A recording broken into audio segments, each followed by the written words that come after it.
ہم جانتے ہیں کہ ہمارے دماغ کا تجرباتی حصہ ہمارے شعور اور لاشعور کو الگ الگ کرتا ہے۔ اگر ہم تجزیہ کر سکتے ہیں تو ہم اپنی سوچوں کو اپنی مرضی کے مطابق ڈال سکتے ہیں۔ ہم پہلے ہی اس بات کے قائل ہیں کہ منفی جذبات ہمارے لیے اچھے نہیں ہیں۔ ہم انہیں شعوری سطح پر روکنا چاہتے ہیں، لیکن لاشعور بار بار ان جذبات کو ہمارے سامنے لے آتا ہے۔ جب ہم سوچتے ہیں تو اپنے لاشعور کو چھوٹے چھوٹے پیغامات بھیجتے ہیں۔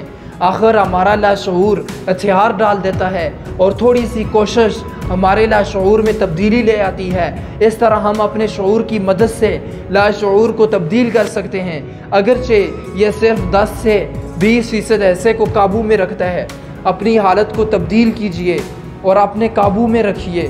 آپ اپنے منفی جذبات محسوس کرتے ہی شعوری طور پر اپنی حالت یا جذبات کو تبدیل کرنے کی کوشش کیجئے۔ The power of your dream صرف ایک کتاب ہے۔ اس میں اس بات پر روشنی ڈالی گئی ہے کہ آپ کو اپنی جذباتی حالت کو ہمیشہ مثبت کیسے رکھنا ہے۔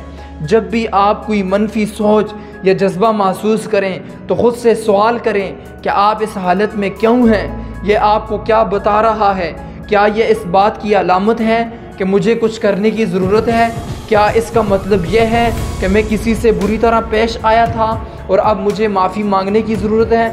منفی جذبے کو پہچانیے، چاہے وہ غصہ ہو، کچھ کھونے کا احساس ہو، پچھتاوا یا خوف وغیرہ۔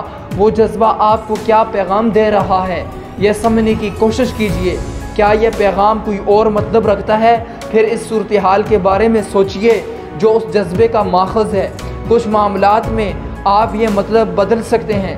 اگر آپ مطلب نہیں بدل سکتے تو اپنا طریقہ بدلیے، اس شخص سے گفتگو کیجئے، اور اگر پھر بھی بات نہ بنے تو اپنا رویہ تبدیل کیجئے۔